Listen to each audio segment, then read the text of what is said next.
we shall be dealing about the properties of ionic compounds. In previous lectures, we have dealt that how ionic bonding take place between different species, and on ionic bonding, we get ionic compounds which will have certain properties, and those properties will be discussed in this session. Now, once we start with the properties of ionic compounds, different properties which they possess, like they have their melting point, they possess hardness, they have their certain solubilities, or they possess electrical conductivity. So one by one we have to deal all these properties. So we shall be starting with the very first property, that is the melting point. Now students, remember that melting point of ionic compounds basically depends on two factors. So the very first factor is the lattice energy, and the second factor is the polarization. About lattice energy, we had a great discussion in the topic Born-Haber cycle, and about polarization we have already discussed in the Fazan's rule. Now remember that whenever we have to compare the melting point of ionic compounds, both these factors will be operating, means we can compare the melting point on the basis of both these factors, but the very important point which we have to remember is that we cannot include both these factors simultaneously or together. Rather, when polarization is not acting or negligible, in that case we have to apply the concept of lattice energy, and once there is the extent of polarization in the compound, in the molecule, then in that case we have to only use the concept of polarization.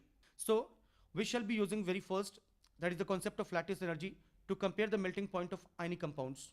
So I mentioned in the note that do not forget to use the concept of lattice energy to compare the melting point when we neglect the polarization, or there is almost negligible extent of polarization in the molecule.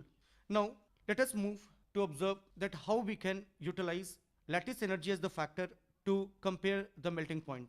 Now student, we must remember that lattice energy is basically, it is the energy liberated or evolved when oppositely charged ions are brought from infinity position to a certain internuclear distance to form an ionic compound. Means, let us say we have taken a positively charged cation, say A, and we have taken a negatively charged anion. Now since they are free from each other, means A positive and B negative, that is this cation and anion, they are not held to each other through an electrostatic Coulombic force. Hence we call the separation between these two as infinity. Means we will say that the gap between A positive and B positive will be infinity. Why we are calling it as infinity? Because no attractive force is acting between these two oppositely charged particles. But if these particles are brought to each other when they experience certain attractive force, that is electrostatic Coulombic force, then in that case they must be, let us say A positive, this is the positively charged cation, and this is the negatively charged anion. Now if these two are held to each other through a force, then in that case we have to call that the distance or the separation between these two will be r. Basically there will be no gap between these two particles, that is cation and anion, and since now they are attached to each other through a attractive force, so we have to take the internuclear distance as r. Now the lattice energy, which is also represented by U, will be given by K into Q1 into Q2 upon R square from infinity to R.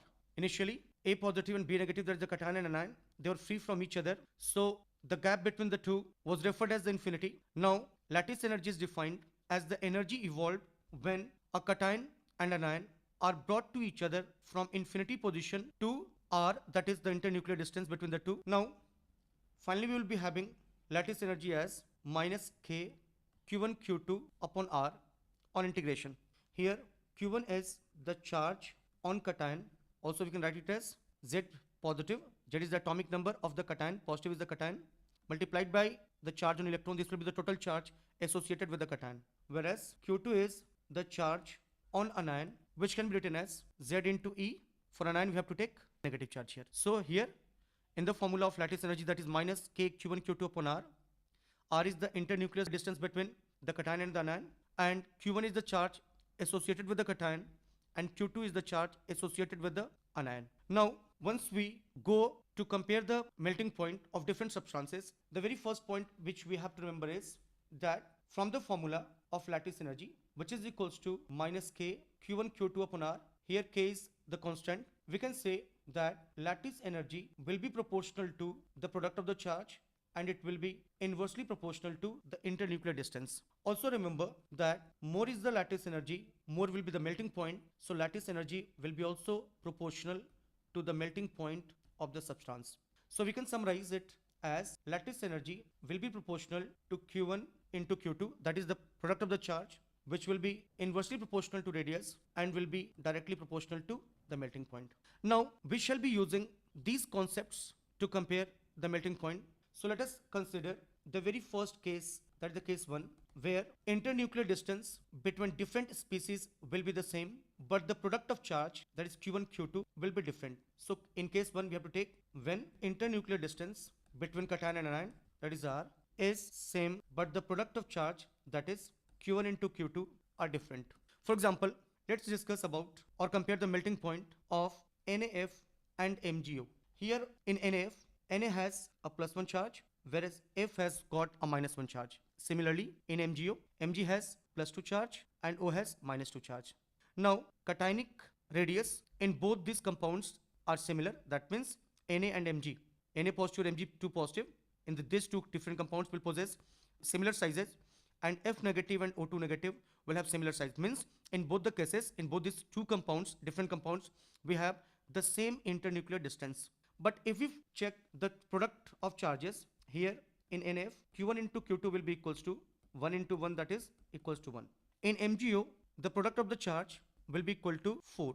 That means in these two different compounds, we have different product of charges, but internuclear distance are same. Now, as we move to the initial concepts where we have discussed that lattice energy is proportional to the product of charge and is also proportional to the melting point. Means we can summarize that since MgO has greater product of charge, so melting point of MgO will be greater than that of NaF.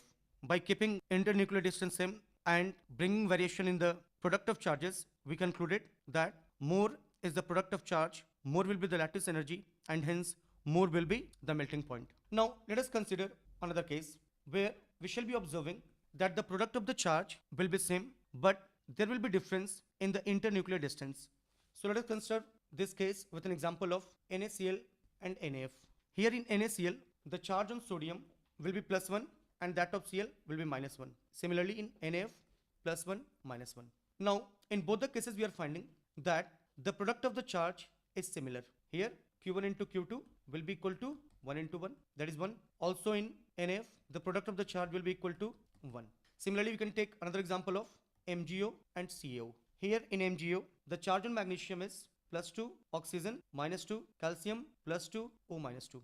We are considering here two different examples because in the very first example we can observe that the cations are similar, anions are different. In the second case we have different cations and similar anions. Now student, remember that here also if we find that the product of the charge in both the cases are similar, that is 4 in each case. Now moving to the initial concept which we have dealt, we found that the lattice energy is inversely proportional to the internuclear distance and lattice energy is also directly proportional to melting point.